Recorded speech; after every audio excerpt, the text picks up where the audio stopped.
حبايبي حلوين، عاملين ايه؟ يا رب تكونوا بخير. النهارده هعمل دبابيس فراخ بطريقه حكايه. تعالوا نشوف بقى الطريقه ازاي.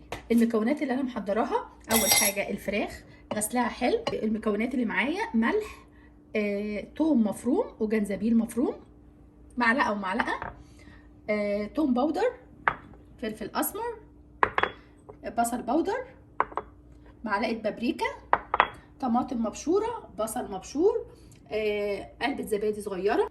تعالوا نشوف بقى نحط الخلطه دي كلها على بعض ازاي. هجيب البصل، هجيب الطماطم، هجيب الزبادي. هنخلط كل المكونات دي على بعض. هجيب التوابل اللي معايا: معلقه ملح كبيره، معلقه فلفل كبيره، بصل باودر، بابريكا، توم باودر، معلقه جنزبيل ومعلقه توم مفرومين. بقى خلصنا المكونات دي. معايا احط حبه زعتر ناشف، احط معلقه، اعصر ليمونه، نص ليمونه،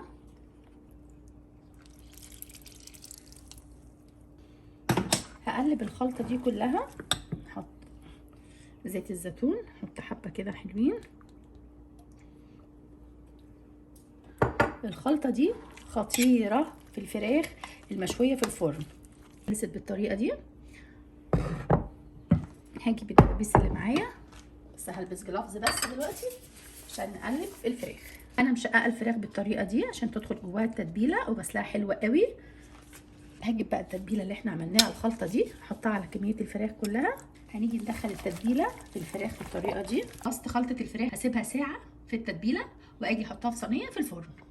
بعد ساعه تتبيله سبتها في التلاجة، هاجي ارصصها كده معانا في الصينيه اللي هندخلها فيها الفرن. الخلطه دي بتخلي الفراخ طريه وحلوه قوي، جربوها هتعجبكم وسهله، ما بتاخدش وقت خالص. جربوها وقولوا لي في الكومنتات عجبتكم ولا لا. هنيجي دلوقتي نحطها في الفرن. هاجي ادخلها في الفرن بالطريقه دي،